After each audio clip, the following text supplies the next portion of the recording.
Thanks, Tim. If you could jump to the next slide, please. Next slide.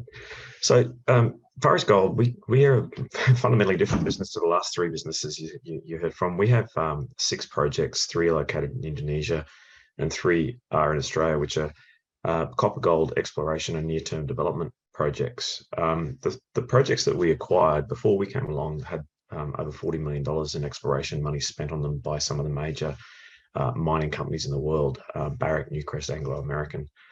So we saw there was an opportunity to take these projects which weren't being progressed and apply some of our skills to them and take them forward. Across our board, we have a pretty good experienced board and management team. Between us, we've raised more than $1 billion for mining operations within Indonesia and Australia. Across our projects, they're very well advanced. More than 44,000 meters of drillings occurred.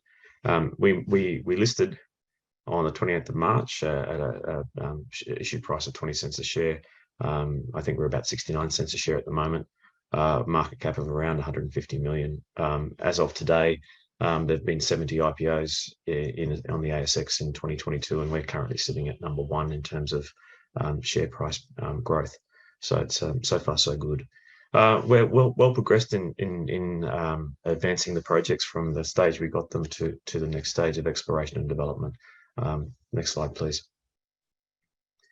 This is an overview of where our projects are. 3 located up in the Sunda Magmatic Arc, or on the Sunda Magmatic Arc in Indonesia, 2 on the island of Java and 1 in the island of Sumatra, and then 3 are located in Queensland, 2 in the Drummond Basin and 1 in the Connors Arc, about 100 kilometres or so inland from Mackay. Next slide, please. This gives a high-level snapshot of the projects. They range from about 2,000 hectares early stage exploration gold projects through to 24,000 hectare relatively early stage copper gold porphyry epithermal project. And we also have other stages in terms of the development of our portfolio. One of our projects is licensed for a mine, so we could theoretically build a mine on that tomorrow. And another one of our projects has a detailed resource estimate of 1.15 million ounces of gold equivalent in terms of what's been defined on that project. So quite a broad cross-section of stages within the life cycle of these exploration and mining projects, which means we always have the ability to bring news to the market and keep each of the projects progressing at different stages of their life cycle, which hopefully keeps an ability to appreciate the share value for our shareholders. Next slide, please. This is a bit of an overview of our 3 projects. Euler is our flagship project. About half of the money we raised at the IPO will be spent on the Euler project in terms of advancing it. We believe that's the best opportunity for value uplift for our shareholders by focusing most of our activities in Euler. About a quarter will go on Trenggalek, and about 5% or so will go on to Wonogiri, what we raised at the IPO. The balance we spent in Queensland. Next slide, please. So the Euler project, it's a 24,000 hectare contracted work, 6th generation contracted work. The first ever contract of work for a mine in Indonesia was issued to Freeport, which is the 3rd largest gold mine in the world. There are only about 20 contracts of work left in Indonesia for gold and minerals, and this is one of them. So it provides us with the most secure form of mining tenure that you can have in Indonesia. It was previously explored by both Barrick Gold and Newcrest. They did a lot of early stage exploration, but they could never progress to drilling. And we've had the project for about 2 years, and in that time, we've been able to downgrade about 7,500 hectares of forest designated land, get an environmental authority, and then get the final borrow use license to enable us to actually go on and start drilling. And we commenced drilling for the first time in the 25-year history of the project on the 18th of September. What's exciting for us is by all of the indications that you see on this project, it has the potential to be a globally significant tier 1 copper and gold mine. At the moment, we're focusing on 4 distinct epithermal prospect areas, which combined have about a 13-kilometre strike length for the vein system.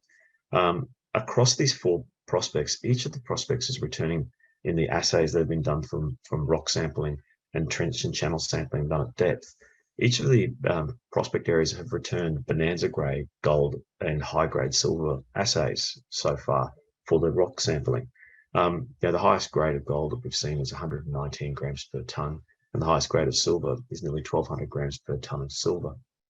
So really unusual to see a project that's been around for this long with this massive system of epithermal veins and not have been, and with such high grade gold and silver results to have not been drilled. And so, we've been able to work through some of the issues and challenges and some of the social issues and get the necessary green light for us to drill for the first time in the project. So next slide, please. This is just an overview of the celebration that actually happened on Wednesday this week. We had about 300 people from the local community, religious leaders, government officials, the community leaders come to the mine site and celebrate the commencement of this project. You also see on the left-hand side a high-level snapshot of the first hole that we finished, that we started on the 18th. We finished that hole. We've actually finished the first 2 holes. We've moved a second rig onto site. So we're accelerating our drill program. And what was really, really encouraging for us is that the first 2 holes have come back with exactly the sort of material and mineralization that we were hoping would exist. We were hoping that we'd hit a quartz vein system at about 25 meters down hole. On the first hole, we actually hit it at 12.5 meters. So it was slightly sooner than we expected. It extended for about 35 meters in length, the quartz vein system, which is exactly what we were expecting to see. What we're also really encouraged about is the initial observations are showing lots of textures that you would like to find when you expect to see good high-grade gold systems. The most exciting of those textures that we saw is a thing called a Kangaroo Band. So a Kangaroo banding is something that you can see within quartz veins where there's black lines that are actually visible high-grade silver. And so and when you find high-grade silver, you tend to find high-grade gold. So we can see examples of Kangaroo banding in the quartz core samples that we've taken out of the first hole. So really encouraging for us. Obviously, we don't know what's there until we get the full assay results back from the laboratory. The samples were sent, they were cut in half and they were sent up to the laboratory earlier this week for the first hole. We are now waiting for that laboratory process to come back with gold, silver, and other polymetallic results. And now ultimately, we'll then know what we're looking at in more detail. The first 2 phases of our drill program on focusing on the Anakparak prospect. They total about 32 holes for about 5,000 meters in those 2 phases. We've put in place all of the infrastructure to support those 2-phase programs. So we've updated our facilities on site. So we have accommodation and all the infrastructure for about 70 staff on site, which is currently being used. We're also expanding exploration into one of the other prospects called Rekrinti. Now that prospect has the potential to hold more interesting gold and silver grades. But we have less early stage exploration done on that. So that's why we focused on drilling in Anakparak first.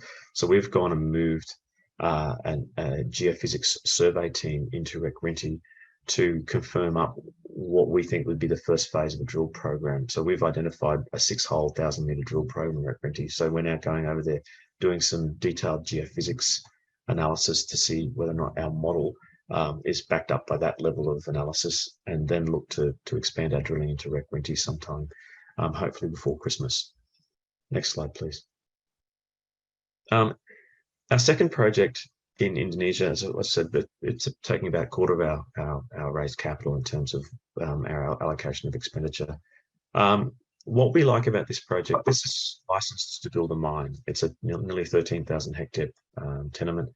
Nearly 18,000 meters of drilling has been done, nearly 4,000 kilometers of airborne magnetic and radiometric survey work, over 10,000 soil and samples, over 5,000 rock samples, geophysics, ground IP, resistivity geophysics work's been done. So lots of detailed information It was previously explored by Anglo American, and it's been identified by the Indonesian government as one of the top 3 priority greenfield gold projects in the country. So we're getting a lot of support from the Indonesian central government to progress this project. We intend not to go forward with a mine development at this stage. Our focus is to explore some of the porphyry prospects that were relatively underexplored in the past. And the reason why they were underexplored was they were constrained by a forestry designation, which we've been able to resolve and free the way for drilling to occur for the first time in the life of the project. The other thing that's interesting about Trenggalek is not only is Euler a potential tier 1 globally significant project, so too is Trenggalek. And why we formed that view is it has very similar geophysicals and magnetic signatures, similar structural textures, and similar rock materials are being identified on Trenggalek as a nearby project called Tujuh Bukit. Tujuh Bukit is just situated to the east on the Sunda Magmatic Arc from Trenggalek, and that particular project has a resource estimate of 30 million ounces of gold and 19 billion pounds of copper. So it is a monstrous project nearby. Trenggalek has a similar size volcanic center to the Tujuh Bukit volcanic center. Similar characteristics are being seen between our project and that project, and that's what gives us a lot of encouragement to progress with exploration of the porphyry areas in Trenggalek, which is the areas that have delivered such high volumes and high grades in Tujuh Bukit. Next slide, please. Our last project in Indonesia is where it all began for us. It's the Wonogiri project. It's a really good project, much smaller in scale and size than the other 2 projects in Indonesia, but much more advanced. It has a 1 million ounce resource estimate for gold, just under 1 million ounces, and 190 million pounds for copper. It is a fairly shallow sub-outcropping porphyry deposit. It's previously been well explored and quite advanced. So there was in 2016 a scoping study was done, which defines how you build the mine and what processes you would take and what sort of net present value and cash flow you'd get out of that mine.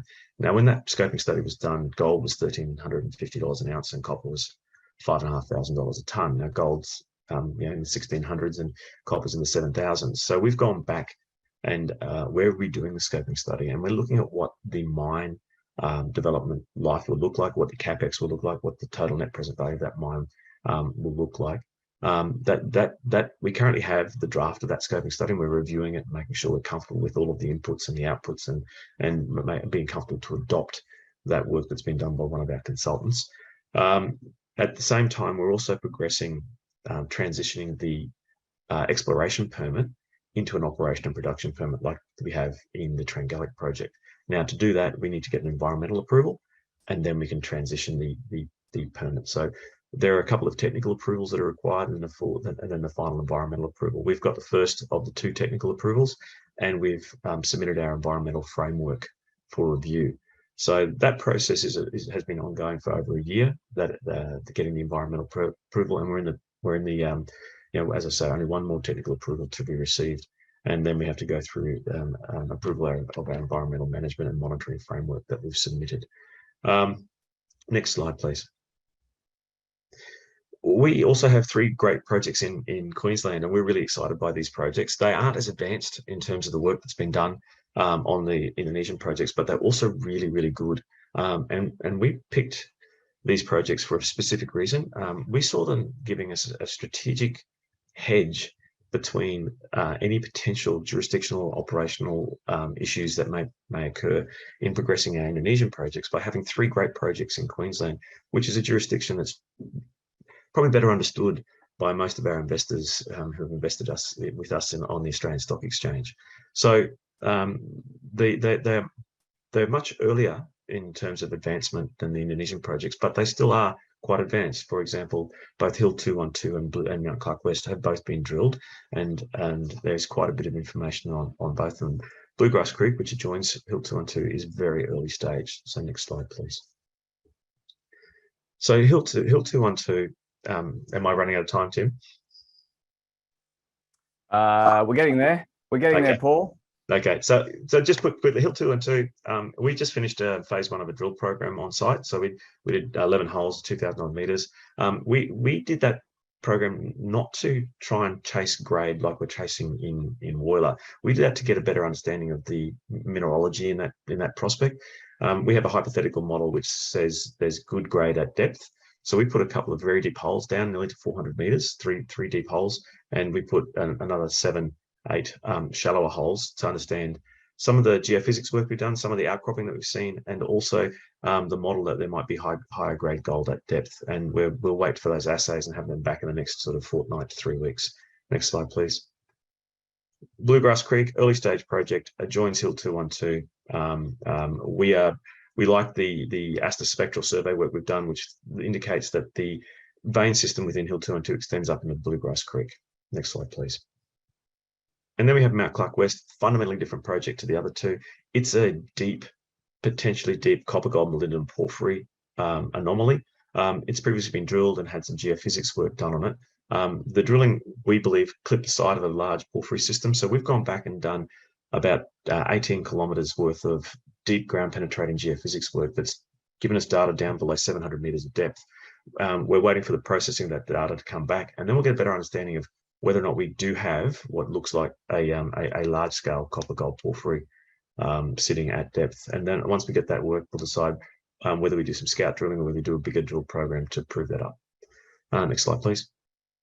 Last but not least, we were really proud of this. Earlier this year, the United Nations actually accepted our application and admitted us into the United Nations Global Compact, which basically says that we'll align our business and strategies with the 10 principles on human rights, labour rights, environment, and anti-corruption that form part of the Global Compact. And in doing that, we were the first listed junior exploration company in Australia to be accepted in the UN Global Compact. And we think this gives us an opportunity to set our business right from day one in terms of these very important principles. Next slide. Last but not least, we have a really interesting cross-section of portfolio projects. Really unusual for a junior exploration company to have such advanced, high-quality, highly prospective projects in its portfolio. So thanks very much, Tim. Thanks, Paul. Lots of question here. And of course, the obvious one is, I mean, you've got some extraordinary grades in your Indonesian assets. I think you mentioned 119 grams per tonne there at one point. Why have the likes of, Newcrest, Anglo and BHP kind of left these projects alone? So Barrick and Newcrest had a go at this back in the early 90s, early 2000s, and they couldn't progress it beyond the early stage exploration for a number of reasons. Primarily, it was because of the forestry designation, but also at that time, there wasn't a great appetite for these sorts of projects in that area. There's been a really successful project near to us up in Aceh that employs about 3,000 locals. It's doing a really good job environmentally. It's really good economically for the community. So the community where we are saw that and said, we'd like a bit of that, please. So there's an appetite for it. Also in 2020, the Indonesian government simplified a lot of the mining rules. They passed a set of omnibus laws which put all of the decision-making back in the federal government's hands. So you didn't have 3 layers of government that you had to deal with. You basically had the Indonesian central government, and that was it. So it simplified things for us. So we were probably right place, right time. A good understanding of Indonesia and the opportunities it presents. And so we were able to progress these projects. And you only raised $11 or $12 million in the IPO, and there was more demand for that. Why did you only raise that amount? Oh, I mean, obviously, we are an early stage exploration company. When we went to the IPO, we had a market cap of about 40 million, so now it's about 150 odd million. It was, our concern was we didn't want to get ahead of ourselves. There was still a lot of issues and risks to be resolved, and we've been able to do that. Like since the IPO, we've been able to get our environmental authority, get the license to actually do the drilling on Euler, progress these projects in a way which hadn't been done before. So to be honest, it was the right amount at that time, given some of the risks that we've been able to resolve subsequently. And can you talk through the kind of infrastructure that's there in place, and what's the process of sending samples and timeframes, and that's more color on that? Yeah, that's really interesting. So it's we have a really well set up base camp in the Anakparak prospect, and the roads we've cut in are basically dirt tracks between the base camp and the drill pads.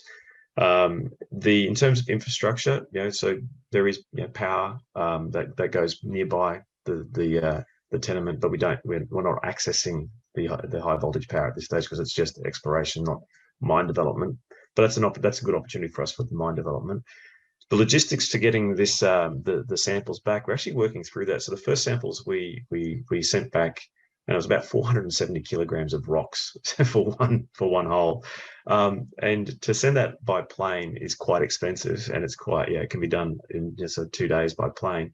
We're working through what's we wanted to get it back because we want to get some results out for the first one. We want to see what's happening there and get a better understanding. But going forward, we'll probably truck them out. It'll probably take about 10 days to get the samples to the labs, and then 2 to 4 weeks to get the results back out. So the first few results will come out fairly soon, but then after that we'll get into a cadence where they're coming out a bit slower, but then more regularly.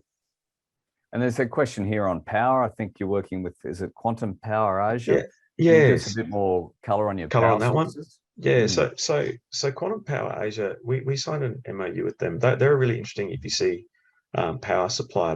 Their business model is they have some very clever funding arrangements to put in large scale solar farms, which can support not only the mine operations but also feed back into a grid. And we see this as an opportunity to secure our power sources, but also support local communities who may not have good consistent power supplies. What they do is in terms of the funding arrangements for their EPC solar farms that they build, is that they make it cost effective because they take the carbon credits and use those as part of their value proposition. So it gets a win for them from that perspective, and a win from us from a pricing and a solution perspective.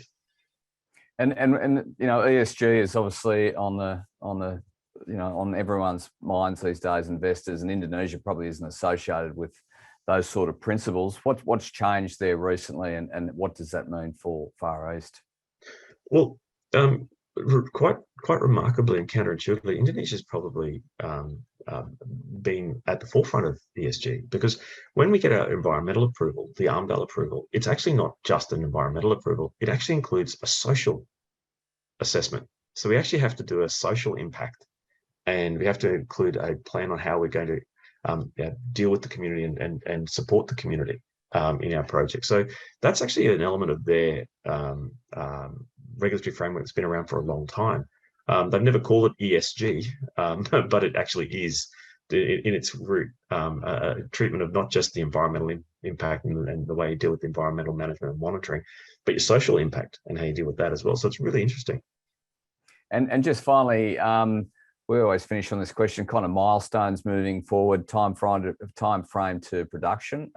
That's something that always excites investors. Yeah, so our nearest production opportunity is Wanagiri. That's the most advanced, and it's a great little, fairly relatively low capex sub-outcropping porphyry project. So our best milestone for that is getting the environmental approval and then transitioning that to a mining license. And that's we're hoping that first half of next year we'll have that in our hands, and then it's about figuring out how we monetize and actually pay for the development of the mine. Obviously with a market cap when we listed it of $40 million, it's impossible to get the funding for a mine. But if we're sitting in market cap of 150, that's a different proposition. So we're diligently trying to create value through the exploration results to enable us to get the capital to go into development and operation.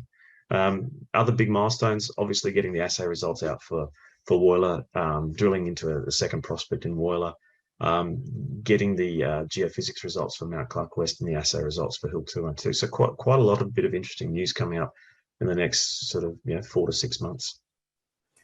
That's great, Paul. Congratulations. It's a great IPO story, some extraordinary grades. Good luck out there, and we'll follow up perhaps towards the end of the year.